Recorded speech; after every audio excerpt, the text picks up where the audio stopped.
요한계시록 4장입니다. 이제 우리는 교회 시대의 끝을 맞이하게 되었습니다.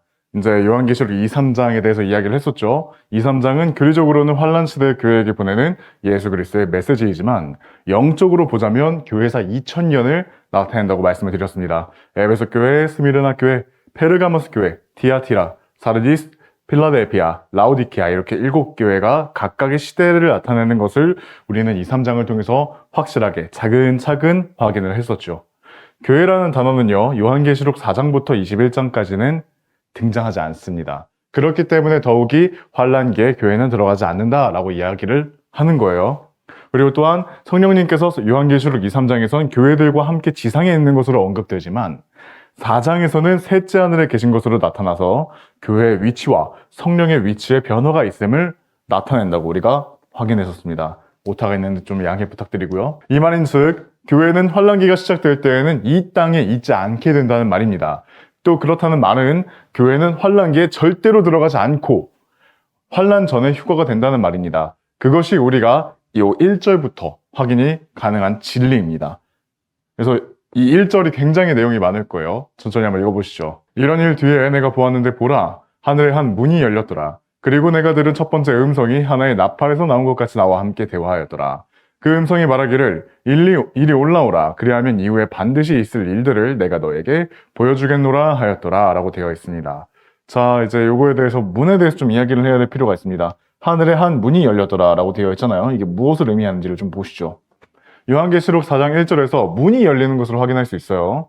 성경에서 하늘의 문이 열릴 때에는 두 가지 상황이 나타나는데 첫 번째는 누군가 혹은 무언가가 내려옵니다. 위에서부터 아래로 내려온다라는 걸 말씀드리는 거예요. 창세기 7장을 보면은 노아의 이제 홍수 심판이 있는 이제 그 장인 건데 거기에 뭐라고 되어 있는지 한번 보자고요.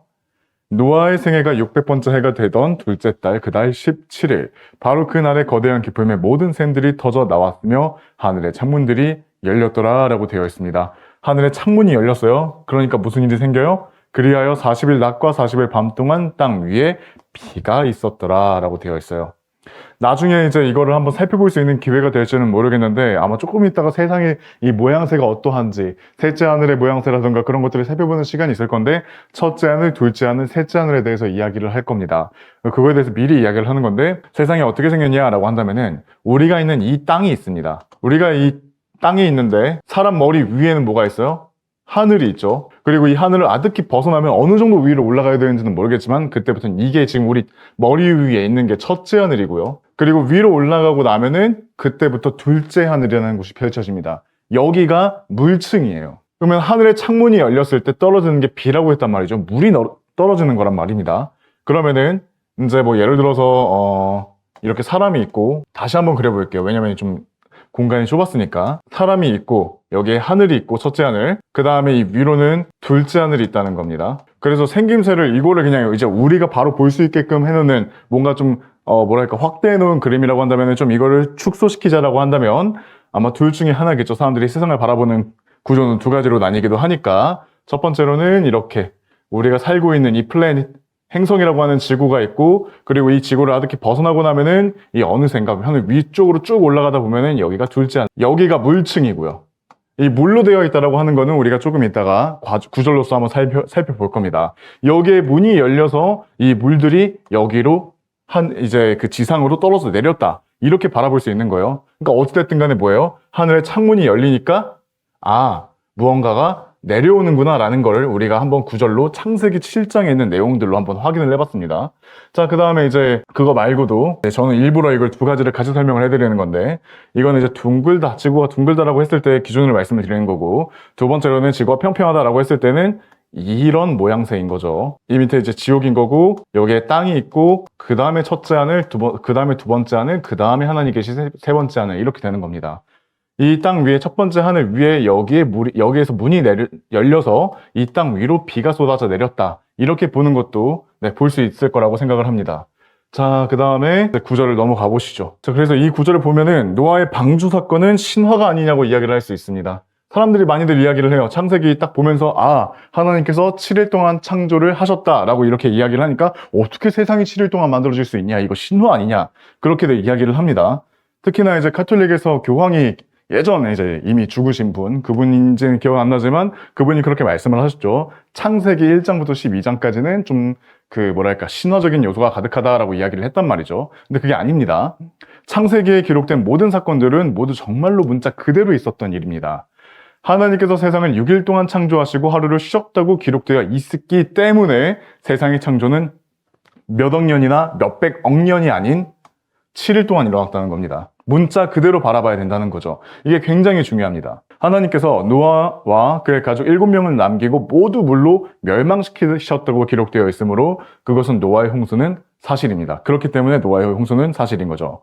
성경에 어떤 내용이든 간에 그것은 신화다라든가 있었던 적이 없다, 일어나지 않을 것이다 라고 말을 하는 것은 자신의 믿음이 거기까지밖에 안 된다라고 그렇게 스스로 입증하고 있다는 것을 생각해 보시길 바랍니다. 그래서 이 구절, 아까 이제 창세기에서는 하늘에 창문들이 있다고 기록되어 있는데 그 창문들이 열리니 비가 내렸다고 기록이 되어 있죠. 시편에서도 한번 보시죠.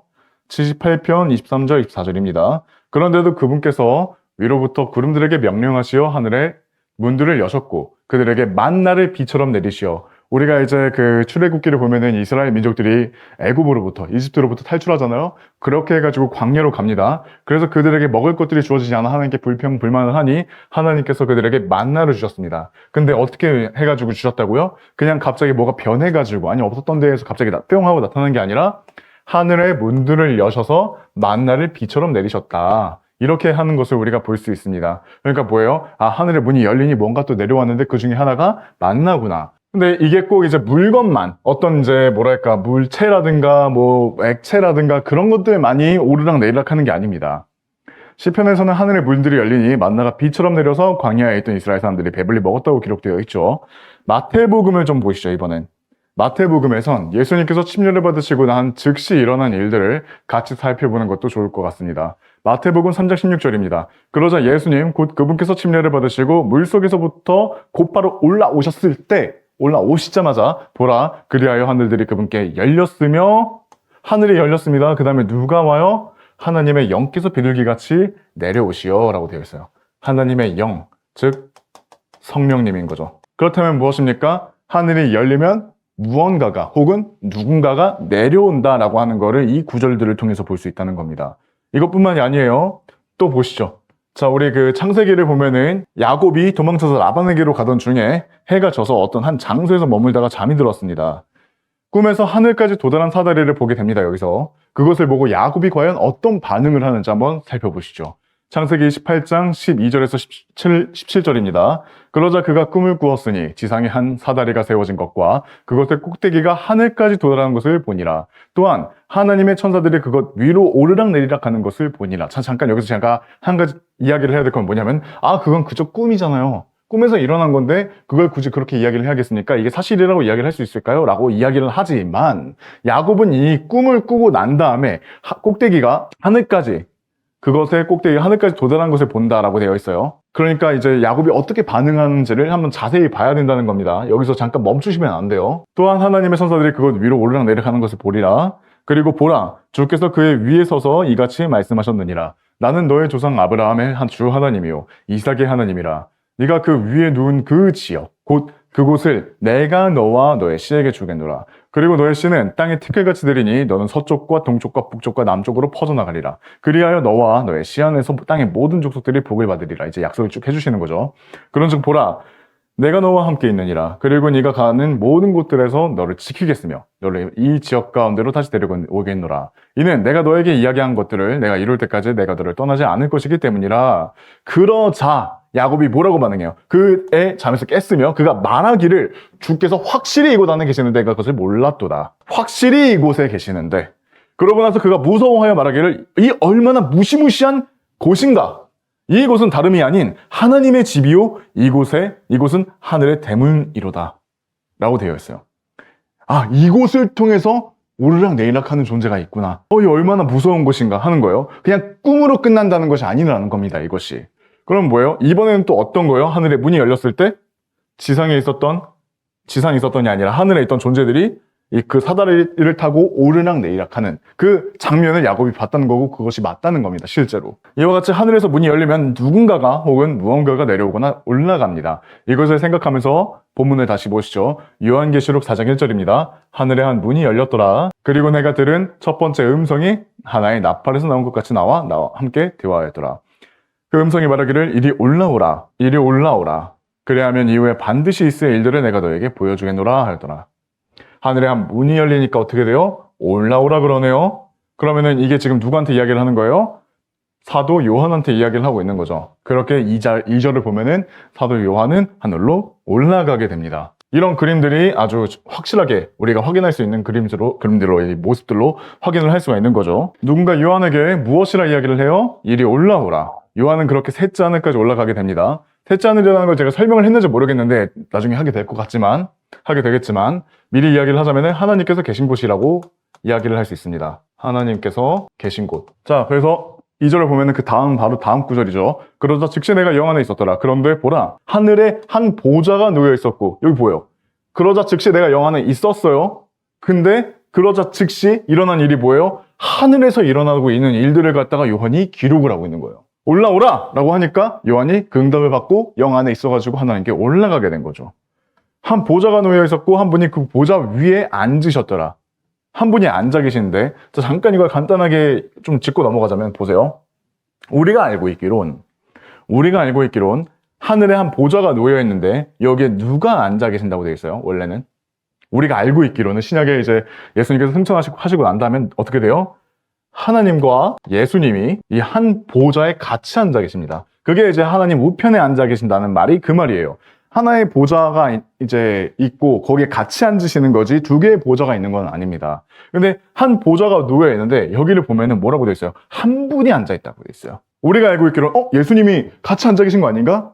그렇죠. 우리는 그렇게 알고 있죠. 그렇게 이제 구절이 쓰여져 있고. 근데 여기서는 환란기가 이제 임박한 시작되는 이때에는 한 분이 앉아 계시는 거예요. 이 차이가 있습니다. 이게 왜 그런지는 이제 다음 장에서 우리가 확인을 할 수 있습니다. 2절에서부터는 요한이 자신이 하나님께서 계신 하늘로 올라가 본 일들을 서술하는 장면입니다. 이 내용을 보면서 그저 요한이 예언을 위해서 하늘로 올라갔구나 그냥 그렇게 넘길 수 있습니다. 그런데 그냥 넘길 수 있는 이 구절에서 놀라운 내용이 포함되어 있습니다. 당연하게도 사도 요한은 그리스도인이죠. 그죠? 사도 요한은 그리스도인입니다. 그리스도인인 요한이 요한계시록 4장의 초반부에서 하나님께서 계신 하늘로 올라가게 됩니다. 이를 두고 셋째 하늘이라고 제가 말씀을 드렸었죠. 그리고 그거에 대해서 이제 우리가 설명을 할 수 있는 것이 뭐냐면 고린도후서 12장 2절에 있었던 일이 이때 풀린다는 겁니다. 고린도후서 12장 2절 14년도 전에 내가 그리스도 안에서 한 남자를 알았노라. 이거 바울이 이야기를 하는 건데 바울이 한 남자를 알았다는 이 한 남자는 자기 자신을 이야기를 하는 겁니다. 몸 안에 있었는지 내가 분간할 수 없고 아니면 몸 안에서 빠져나왔는지 내가 분간할 수 없으나 하나님께서 아시느니라. 이러한 사람이 셋째 하늘로 붙들려 올라갔느니라 라고 되어 있어요. 바울이 말하는 한 남자는 자신을 두고 하는 말인데 바울 자신이 하나님께서 계신 셋째 하늘로 잠시 붙들려 올라갔던 것을 고린도후서 12장에서 서술하고 있는 거죠. 그리고 요한계시록 4장서부터는 무슨 일이 벌어져요? 환란기가 시작되는 겁니다. 환란기가 시작되는 요한계시록 4장에서 사도 요한은 사건이 일어나기 전에 그 전에 하늘로 미리 올라가는 거예요. 환란기가 시작되는 요한계시록 4장에서 그리스도인인 사도 요한은 사건이 일어나기 전에 하늘로 올라간다. 계속 반복하는 이유가 있습니다. 중요해서 그러는 거예요. 환란 전 휴거에 대한 구절이라는 말인 겁니다. 사도 요한은 그리스도인으로서 환란 전 휴거에 대한 예표를 요한계시록 4장에서 우리에게 보여주고 있는 겁니다. 자, 그렇다면 무엇입니까? 뭐가 중요해져요? 휴거란 무엇인가가 중요해집니다. 환란 전 휴거라는 이야기를 했잖아요. 그러면은 이 휴거가 뭐냐는 거예요? 간단히 설명하자면 예수님께서 다시 오실 때 구원받은 성도가 셋째 하늘까지 붙들려 올라가는 일을 의미합니다. 이것만을 이야기하는 게 아니라 환란 전 휴거뿐만이 아니라 환란 후에도 휴거가 한 번 더 있습니다.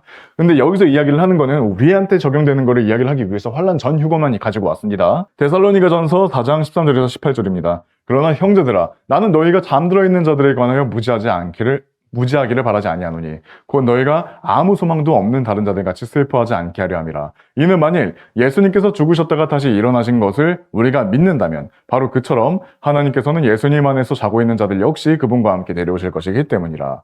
이는 우리가 주의 말씀에 의하여 이것을 너희에게 말하기 때문이니 주의 오심까지 살아남아 있는 우리가 잠들어 있는 자들보다 앞서지 못하리라는 것이라. 이는 주께서 환호와 천사장의 음성과 하나님의 나팔 소리와 함께 하늘로부터 친히 내려오실 것이기 때문이라. 그리하면 그리스도 안에서 죽은 자들이 먼저 살아나리라. 그 다음에 살아나서 남아있는 우리도 구름들 속으로 그들과 함께 붙들려 올라가 공중에서 주를 만나리라. 그리하여 우리가 언제나 주와 함께 있으리라. 이 말입니다. 우리가 결국에는 이 땅에 있지만, 지금 현재 우리가 이 땅에 있지만 언젠가 예수님께서 공중으로 내려와 우리를 불러주실 때, 그때 우리는 응답하여 붙들려 올라가게 됩니다. 공중에서 주를 만나게 되는 거죠. 그렇게 같이 셋째 하늘로 올라가게 되는 거예요. 이런 차이가 있습니다. 이 차이점을 이제 분간을 못하면은 환란 후 휴거하고 굉장히 헷갈리게 되는 거예요. 마태복음 24장 25장을 보면은 이제 예수님께서 마지막 때에 대한 이야기를 하신단 말이죠. 그때 다시 자신이 오실 것에 대해서도 이야기를 하십니다. 그때는 환란 전 휴거가 아닙니다. 그리스도에게 해당되는 그런 내용이 아니에요. 왜냐하면 그런 거에 대한 차이가 있기 때문입니다. 마태복음 24장 25장을 보면은 모두가 주님의 영광을 보리라고 되어 있어요. 근데 여기서는 어떻게 돼 있어요? 그냥 예수님께서는 공중에서 내려오기까지만 하고 우리가 주를 만나러 올라가는 그런 차이가 있다는 겁니다.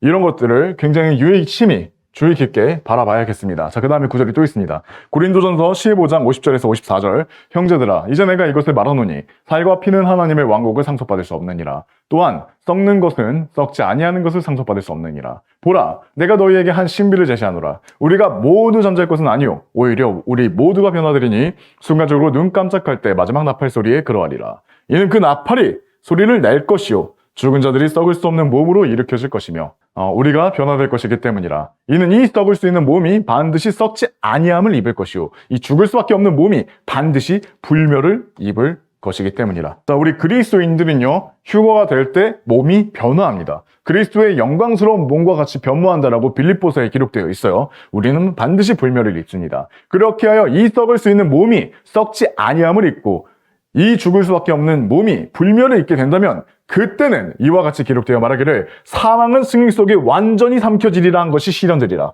라고 기록되어 있습니다. 이때 완전한 승리가 이루어지는 거예요. 우리 입장에서는.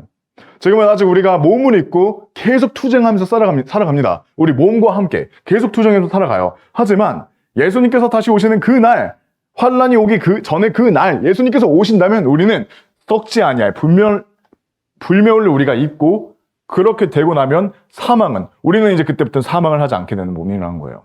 승리 속에 완전히 삼켜지리라 한 것이 실현되리라. 이게 이제 제가 기억하기로는 예수님에 대해서 이야기를 하는 건데 그것까지도 우리에게 적용될 수 있다는 그런 내용을 이게 이제 이야기를 하는 거죠. 그래서 사람들이 많이들 이야기를 합니다. 휴거에 참여하는 방법이 무엇인가? 구원받는 거는 오직 믿음으로지. 근데 휴거는 이렇게 이야기를 한단 말이죠. 근데 휴거에 참여하는 것의 조건은 단 한 가지뿐입니다. 구원을 받은 자일 것. 다른 무언가는 필요가 없습니다. 이게 굉장히 중요해요. 누군가는 이제 열처녀 비유를 이야기하면서 신부 이야기를 하면서 자기가 휴거 신부가 되어야 된다고 그렇게 이야기를 합니다. 근데 그런 거를 믿지 마세요. 왜냐하면 아까 데살로니가전서 4장에 대한 이야기와 고린도전서 15장에서의 이야기를 우리가 보고 계속 이제 이야기를 했었잖아요, 방금. 근데 거기에서 어떤 휴거에 대한 조건이 달려있는 걸 보신 적 있으신가요? 없습니다. 그게 대표적인 그 휴거에 대한 구절이에요. 근데 거기서 뭐라 그래요? 행위권, 일단 요거부터 읽어보시죠. 행위권을 주장하는 사람들 중에는 휴거를 주장하는 사람들 또한 존재한다는 겁니다. 제가 이 말씀을 드린 휴거 신부에 대한 이야기를 하는 거죠. 하지만 휴거에 대해서 이야기하는데 이 대표적인 두 곳에는 휴거가 되기 위해서는 어떠한 조건도 필요하다고 말하고 있지 않습니다. 그저 우리라면 된다는 거예요. 휴거에 참여하는 조건 단 한 가지, 구원을 받은 자일 것. 그렇기 때문에 우리가 요거 단서로 또 알 수 있는 거는 뭐예요? 그저 다른 거 필요 없이 우리가 라고 표현하고 있다는 거예요. 우리가. 그리스도인이라면 우리는 하면서 이야기를 하는 거죠. 여기에 참여하게 될 것임을 이야기하고 있을 뿐이에요. 행위는 필요하지 않습니다. 주 예수 그리스도를 통해서 우리에게 온 은혜는 값없이 주어지는 선물이에요. 이는 구원뿐만이 아니라 그분의 영광스러운 몸을 입게 되는 것까지가 승리 속의 사망이 완전히 삼켜지는 것을 넘어서 사람에 따라 그분과 함께 영원토록 통치하는 것까지라는 거예요. 그러니까 구원받았다고 끝이라고 이야기를 할 수는 없는 겁니다. 그렇다고 구원이 취소되느냐? 그것도 아니죠. 하지만 구원을 받은 이후에 행위가 전혀 필요가 없는 것이냐? 의미가 없어지는 것이냐? 그게 아니라는 겁니다. 우리가 그 행위를 통해서 어떻게 영원시대 속에서 살아갈 것이냐? 얼마나 우리가 영광에 참여하느냐? 거기가 결정된다는 겁니다. 빌립보서 3장 21절입니다. 그분께서 우리의 천한 몸을 변화시키시어 그것이 그분의 영광스러운 몸같이 변모되게 하시리니 그분께서는 그것으로 인한 역사하심에 따라 심지어 모든 것들을 자신에게로 능히 복종케 하실 수 있느니라. 고린도전서 15장에서 말한 내용에 대한 추가 증빙 구절이 이거죠. 우리가 휴거될 때에는 우리의 천한 몸이 그분의 영광스러운 몸으로 변화하여 올라가게 됩니다. 이때가 비로소야 우리는 비로소 죄로부터 완전히 벗어나게 되는 거죠. 이거에 대해서 이제 우리가 통치하게 되리라는 것에 대해서 증명하는 구절이 디모데후서 2장 12절에서 13절인데, 만일 우리가 고통을 견딘다면 우리 역시 그분과 함께 통치하리라. 만일 우리가 그분을 부인한다면 그분 역시 우리를 부인하시리라.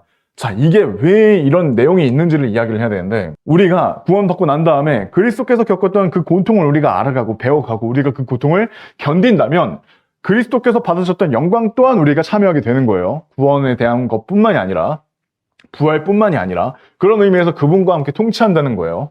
근데 우리는 구원을 받았는데 난 더 이상 고통받기 싫어요. 나는 편하게 살아가고 싶어요. 라고 하면은 우리가 그분의 이제 영광에 동참하지 않으려고 한다는 말이 되는 거잖아요. 그렇다면 뭐예요? 그것이 바로 그분을 부인하게 되는 거죠. 그렇다고 또 구원이 취소된다라고 이야기를 할 수는 없는 겁니다. 제가 그래서 13절을 들고 온 거예요. 그분 역시 우리를 부인하시리라. 이거는 뭐예요? 보상에 대해서, 통치에 대해서 우리를 부인하신다라는 말을 하고 있다는 겁니다. 자, 여기까지 이야기를 하고 넘어간다면 이게 좀 헷갈리실 수 있고 정말로 그게 맞나라고 생각할 수 있기 때문에 13절을 한번 더 읽어보시죠. 설령 우리가 믿지 않는다 하여도 그분께서는 늘 신실하시니 그분께서는 스스로를 부인하실 수 없느니라. 이겁니다. 설령 우리가 받아들이지 않고 믿지 않는다 하여도 한번 구원 받은 사람이라면 그분께서는 늘 신실하시니 그분께서는 스스로를 부인하실 수 없느니라. 자, 우리가 구원받은 사람이라면 어떻게 됩니까? 그리스도 안에서 한 형제, 한 자매입니다. 그렇죠? 그러면 이게 무슨 말을 하는 거예요? 그리스도 안에서 한 지체라는 말이에요. 한 몸을 형성하고 있다는 겁니다. 머리는 그리스도시요, 우리가 몸을 형성하고 있다는 거예요. 그러면은 머리와 몸은 하나가 아닙니까? 그죠? 하나죠. 그러면은 머리가 몸 보고 너는 더 이상 몸이 아니야 라고 이야기를 할 수 있을까요? 그럼 몸으로 형성이 안 된단 말이죠. 그건 불가능하다는 겁니다. 그렇기 때문에 그분께서는 스스로를 부인하실 수 없다고 이야기를 하고 있는 부분이라는 거죠. 자, 그러면 휴거가 무엇이냐? 간단하게 이야기를 해봤습니다. 그러면 휴거가 왜 필요하냐? 이것도 이야기를 해봐야겠습니다. 우리가 요한계시록을 이제 다루고 있기 때문에 환란 전 휴거에 대해서 이야기를 해야 되고, 환란 전 휴거가 왜 필요하냐라는 것까지도 우리가 이야기를 해야 되기 때문에 여기까지 왔습니다. 이제 휴거가 왜 존재하는지를 이제 이야기를 해야 합니다. 바로 하나님의 맹렬한 진노로부터 성도를 분리시키기 위함이에요. 이겁니다.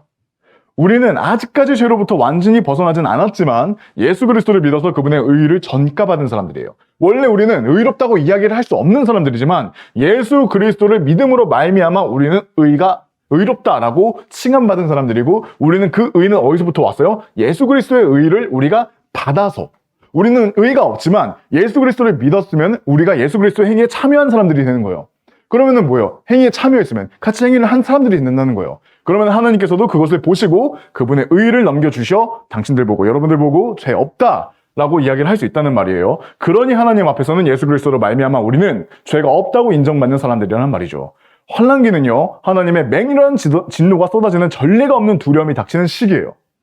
그런데 우리가 환난기에 들어갈 필요가 있을까요? 그런 우리가 예수 그리스도를 믿음으로 말미암아 하나님 앞에 죄 없다, 의롭다 하고 칭함받은 사람들이란 말이에요. 예수님의 의를 이제 우리가 받은 사람들입니다. 근데 그런 우리가 하나님의 진노가 쏟아지는 그 기간에 우리가 들어갈 이유가 무엇이 있단 말입니까? 전혀 없다는 거죠.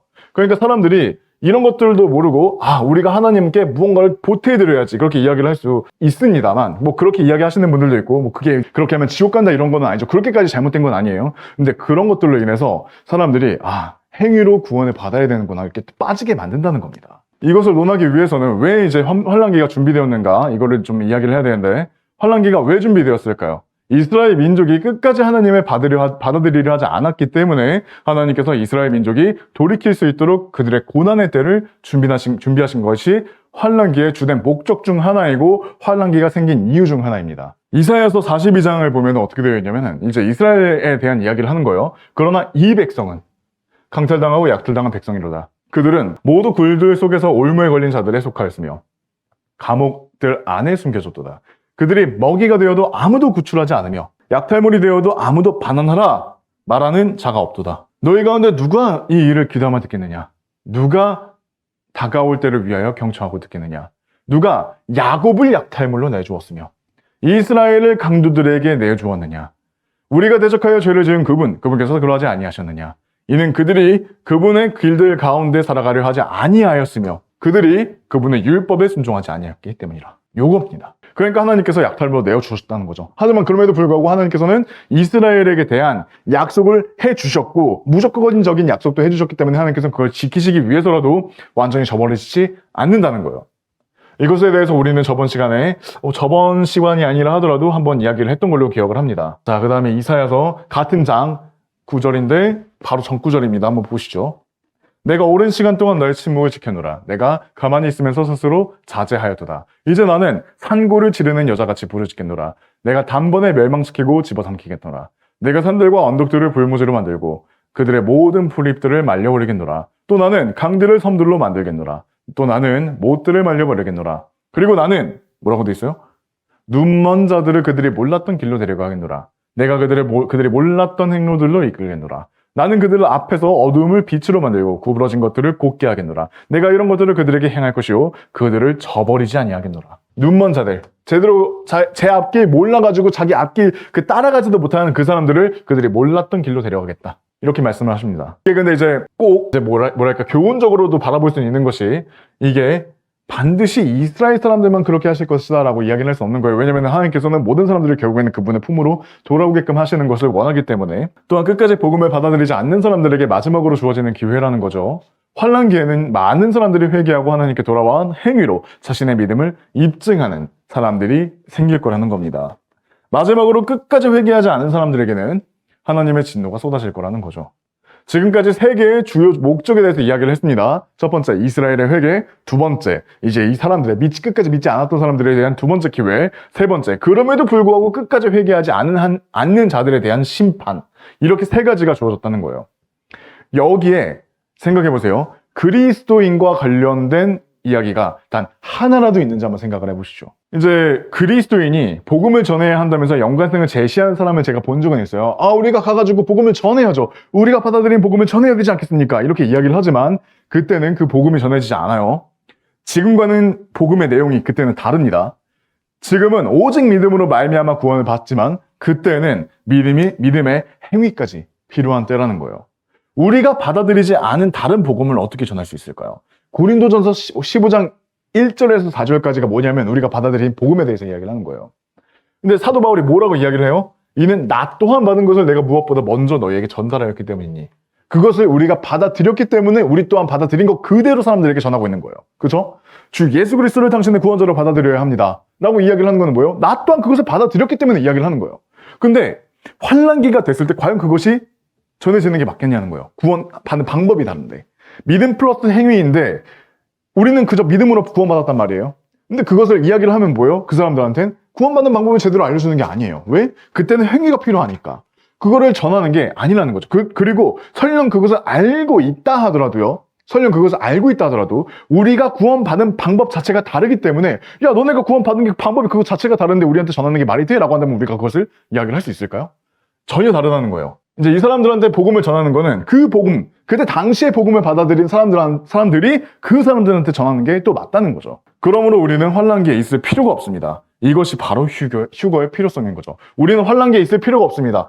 환난기는 하나님의 진노의 때예요. 우리는 하나님께 믿는 자이기 때문에 하나님께 죄가 없는 사람들입니다. 그럼 하나님의 진노에 포함될 필요가 없다는 거죠.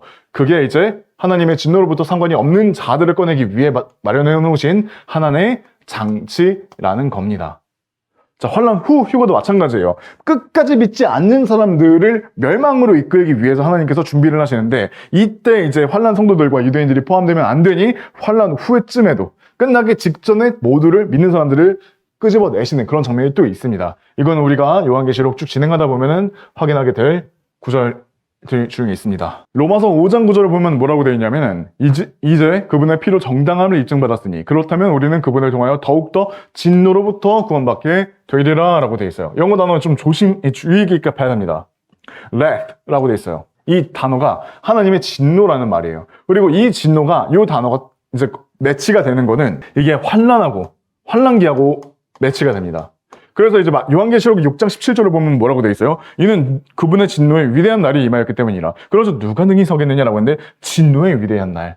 요한계시록 6장 17절이에요. 요한계시록 6장은 4장부터 19장까지가 이제 환난기라고 이야기를 했잖아요. 그리고 6장 보면은 이게 이제 7봉인이 풀리는 때를 우리가 봅니다. 이때 이제 이야기가 나오는 말이에요. 이때가 언제라고요? 진노의 위대한 날이래요. 그러면은 다시 보세요. 이제 그분의 피로 정당함을 입증받았으니 우리가 그분의 피로 정당함을 입증받았으니까 그렇다면 우리는 그분을 통하여 예수님을 통하여 더욱더 진노로부터 구원받게 되리라. 우리는 탈출하게 될 거라는 거예요. save라는 표현을 쓰잖아요. 우리는 끄집어내신다는 거예요. keep 이게 아닙니다. 우리는 구원받게 된다는 거예요. 자, 여기서 이제 마태복음 이야기가 나오지 않을 수가 없습니다. 안타깝지만 좀 잘못 배우신 분들이 이제 복음서를 보면서 그리스도인들이 걸어가야 할 제자도가 여기서 제시되어 있다면서 행위로 인한 구원을 강조합니다. 그렇다면 그리스도인은 진노에 들어갈 존재들인가? 이걸 생각해봐야 된다는 거죠. 방금 이야기한 구절들로 살펴보았을 때는 그렇지 않죠. 복음서가 교리적으로 제자도를 말하고 있고 우리가 영적인 이스라엘이라면 그렇기 때문에 예수님께서 제시를 하신 모든 교리적인 내용들을 우리가 지켜야 된다면 그렇다면 침례자 요한은 잘못 말하고 있는 것이고 성경은 모순이 되어버립니다. 자, 구절을 하나 볼까요? 마태복음 3장 7절입니다. 그러나 그가 많은 수의 바리새파 사람들과 사두파 사람들이 그에게 침례를 받으려고 오는 것을 보자 그가 그들에게 이같이 말하였더라. 오 독사들의 세대야 누가 너희에게 다가오는 진노로부터 도망하라고 경고하였느냐라고 되어 있어요. 다가오는 진노. 이것도 구절이 이제 영어 단어가 뭐라고 되어 있겠어요? wrath. 독이라고 되어 있죠. 이스라엘 사람들은요, 어찌됐든 간에 그 순간 환란기에 들어가가지고 세상 사람들에게 전해야 될 것들이 있고, 그리고 또 겪어야 될 것들이 있습니다. 이거는 이스라엘 사람들한테 한 말이에요. 근데 교회에게 했다. 영적인 이스라엘이 교회다라고 한다면은, 그러면 교회도 환란기에 참여해야 된다는 말을 하고 있는 거잖아요? 요거는 사람들이 알고 이야기를 할까요? 모르고 이야기를 하는 거예요. 안타깝지만. 하나님의 진노와 그리스도에는 상관이 없습니다. 자, 그 다음에 마지막 나팔 소리에 대해서 이야기를 해보시죠. 혹자는요, 고린도전서 15장 52절을 들고 와서 마지막 나팔 소리에 휴거가 일어날 것이기 때문에 마지막 나팔 소리 유의해서 봐야 됩니다. 7년 환란기에서 7 나팔의 심판의 마지막에 휴거가 있을 것이라 이야기를 합니다. 7 나팔의 심판, 7 나팔 심판. 그렇다면은 이제 7 나팔이니까 마지막 7번째 나팔이 있겠죠. 이때 휴거될 거라고 이야기를 해요. 근데 그러면서 이야기를 하는 게 환란 중 혹은 환란 후 휴거를 강조합니다. 자, 그러면 그 사람들이 주장하는 구절을 좀 잘 살펴보자고요. 고린도전서 15장 52절입니다. 순간적으로 눈 깜짝할 때 마지막 나팔 소리에 그러하리라 라고 되어 있어요. 근데 구절은 조화롭게 볼 필요가 있습니다. 방금 전에 휴거에 대해서 설명을 하면서 데살로니가 전서의 구절을 가지고 왔었죠. 그걸 같이 봐야 됩니다. 그렇다면 나팔이 어떤 나팔인지를 잘 봐야 돼요. 여기에 써 있습니다. 뭐라고 되어 있어요? 데살로니가 전서에 하나님의 나팔 소리입니다. 근데 이제 이것을 가지고 7 나팔 심판과 연결을 짓는다면 문제가 생기는 게 뭐냐면 이 7 나팔을 누가 부냐예요. 이것도 중요해지죠. 이 7 나팔을 부는 존재가 누굴까? 여기서는 우리가 휴거될 때는 울리는 나팔 소리는 하나님의 나팔 소리래요. 근데 이 7 나팔 심판은 이때 나팔을 부는 존재는 과연 누구일까요? 이거를 우리가 구절로 한번 같이 살펴보시죠. 요한계시록 8장 6절은 어떻게 기록되어 있냐면 그리고 7 나팔을 지닌 7 천사들 이 나팔들을 울리려고 라고 되어 있습니다. 자, 7 나팔들을 지닌 7 천사들이 불어요. 그죠? 그러면은 이 마지막 나팔 소리는 무엇을 의미하는 걸까요? 이게 다르다는 겁니다. 서로 매치가 안 된다는 거예요. 이렇다면 일단 오케이, 반박은 됐죠. 그렇다면 이게 반박이 된다면, 이게 틀리다면 과연 무엇이 정답인지도 입증이 되어야 확실한 이제 반박이 되는 거죠. 여기에 대해서는 요한계시록 4장 1절을 보면은 답이 나옵니다. 자, 첫 번째 음성이 하나의 나팔에서 나온 것 같이 라고 되어 있어요. 간단해지죠? 여기서 이야기를 하는 건 하나님의 나팔 소리고 하나님께서 말씀을 하신 것이 마치 하나의 나팔에서 나온 것 같이 나와 함께 대화했다라고 되어 있어요. 자, 그러면 마지막 나팔 소리란 이 음성이 끝났을 때를 의미하는 것 또한 쉽게 추측할 수가 있다는 겁니다. 아주 간단해지죠? 이런 것들을 사람들이 좀 많이 미혹거리로 삼기 때문에 이것들을 하나하나 검증하는 그런 순간을 좀 가지고 있습니다.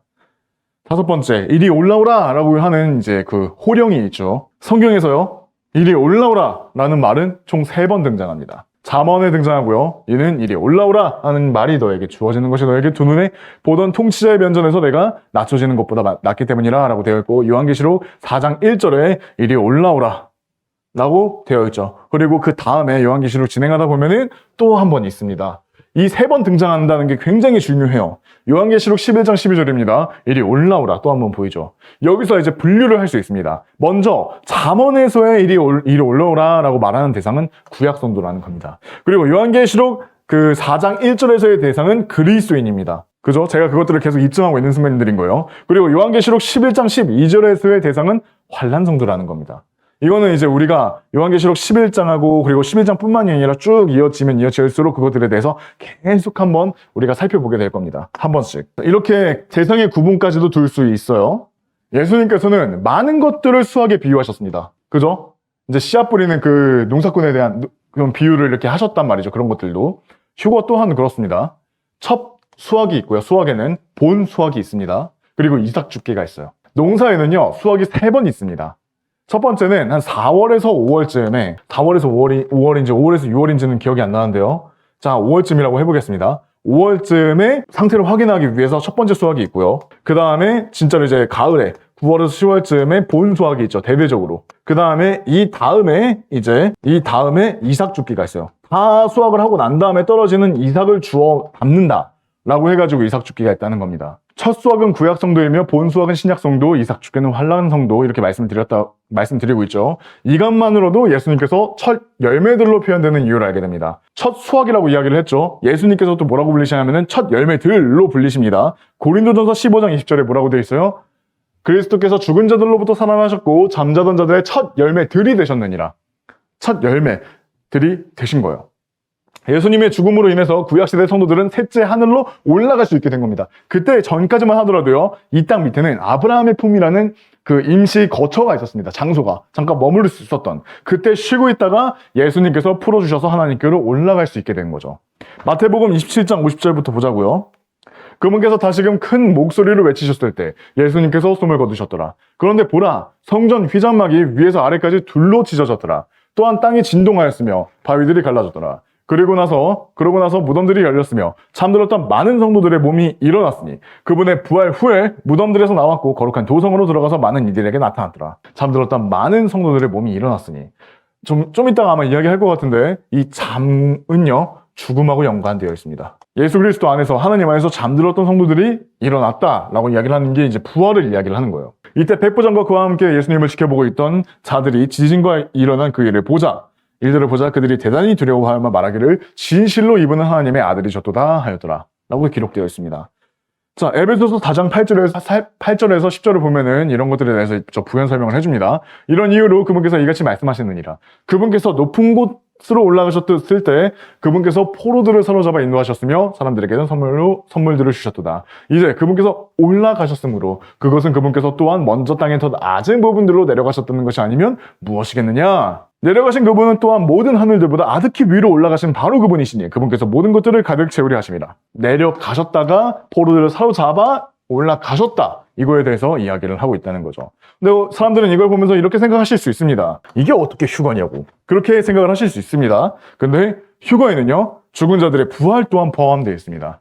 데살로니가전서 4장 15절에서 17절입니다. 아까 이제 우리가 휴거에 대해서 이야기를 했던 근거 구절 중에 하나를 가지고 왔던 거에 포함되는 내용이죠. 뭐라고 되어 있어요? 죽은 자들이 먼저 살아나리라 라고 되어 있습니다. 죽은 자들이 먼저 살아나리라. 만약에 이 죽은 자들의 부활에 대한 소망이 없다면 어떻게 지금 당장 우리는 휴거된다고 쳐본다 하더라도 그 전에 죽었던 사람들은 어떻게 되겠습니까? 고린도전서에서는요, 하나님께서 부르실 대상이 세 부류임을 알려주는 대목이 있습니다. 고린도전서 15장 23절에서 24절입니다. 첫 열매들인 그리스도시요, 다음은 그분께서 오실 때 그리스도께 속한 자. 다음이란 순서가 있죠. 그 뒤가 있습니다. 첫 열매들인 그리스도, 그 다음에 그분께서 다시 오실 때 그리스도께 속한 자들. 이때는 이제 휴거될 때 예수님께서 공중 강림하실 때, 공중 재림하실 때 휴거될 대상들에 대해서 이야기를 하는 거고 그 뒤에는 끝이 있다. 끝이 온다. 라는 거예요. 이때에 속한 사람들도 있다는 겁니다. 그래서 방금 전에 예수님께서 많은 것들을 농사에 비유하셨다고 이야기를 했는데 구원도 마찬가지로 더욱이 이 비유에 해당합니다. 마태복음 9장 37절을 우리가 이제 볼 건데요. 그때 그분께서 자기 제자들에게 이같이 말씀하시니라. 참으로 수확할 것은 아주 많으나 수고하는 자들이 거의 없도다. 수확할 것, 이거는 이제 구령할 대상들의 이야기를 하는 겁니다. 고린도전서 3장 6절은 어떻게 돼 있어요? 나는 심었으며 아폴로는 물을 주었으나 오직 하나님만이 성장하게 하셨다. 심고 물을 주고 성장하는 것. 이게 농사에 해당하는 부분이냐 아니면 무엇이겠습니까? 자, 이제 우리가 이것에 대해서도 우리가 확인을 했습니다. 자, 그 다음에 이제 우리가 휴거의 요소에 대해서 좀 이야기를 해야 될 필요가 있습니다. 요한계시록 4장 1, 2절에서는요, 그리스도인의 휴거를 알려주고 있는데, 데살로니가전서 4장 16절에서 17절, 그리고 고린도전서 15장 52절에서 등장하는 휴거의 요소들을 그대로 보여주고 있습니다. 이거를 같이 한번 살펴보시죠. 이는 주께서 환호와 천사장의 음성과 하나님의 나팔 소리와 함께 라고 되어 있고, 그 다음에 고린도전서 15장 52절에 뭐라고 있어요? 죽은 자들이 썩을 수 없는 몸으로 일으켜질 것이며 우리가 변화될 것, 우리가 변화될 것이라고 되어 있습니다. 첫 번째 환호, 두 번째 음성, 세 번째 나팔 소리, 네 번째 변화될 것. 이걸 이제 한번 요한계시록 4장에 있는 내용들과 비교를 해가지고 살펴보시죠. 요한계시록 4장 1, 2절 음성이 등장합니다. 하나님의 나팔 소리가 등장하죠. 호령이 있죠. 그 다음에 어떻게 돼요? 즉시 내가 영 안에 있다. 이게 어떻게 변하냐라고 생각하실 수 있습니다만은 영과 혼과 육에 대해서 공부해보신, 조금이라도 공부해보신 분들은 이게 변하구나 바로 아실 수 있습니다. 왜냐하면은 지금 사람의 형태가 어떻게 되어 있냐면은 이겁니다. 이 상태예요. 육 안에 혼과 영이 같이 안에 있는 겁니다. 근데 이 몸이 변하고 나면은 이제 육신 안에 있던 영이 육신 안에 있는 게 아닌 거예요. 이제 영체가 되는 겁니다. 그래서 예수님께서 부활하셨을 때 벽을 통과하고 그러실 수 있었던 이유가 육체로부터 자유로워지셨기 때문에 그런 거거든요. 그러니까 휴거에 대한 요소 4가지가 여기서 같이 보여진다는 겁니다. 지금까지 우리는요, 요한계시록 4장 1절이 교회시대 그리스도인의 휴거를 예표하고 있음에 대해서 알아봤습니다. 그러므로 요한계시록 4장부터 19장까지 나오는 모든 사건은 7년 환란기에 발생한다고 확실하게 말할 수 있는 거죠. 아마 제가 말했었을 건데 4장부터 19장까지 교회라는 단어는 한 차례도 등장하지 않았습니다. 그 서문에서 아마 이야기를 했을 겁니다. 자, 여기까지가 휴거에 대해서. 교회 시대 사람들은 환란기에 들어가지 않는다. 그 전에 휴거된다라고 하는 거에 대해서 또 한번 살펴보는 시간을 가졌습니다. 지금 시간이 47분이 흘렀네요. 이번 쉬는 시간 잠깐 갖고 9시에 다시 시작하도록 하겠습니다.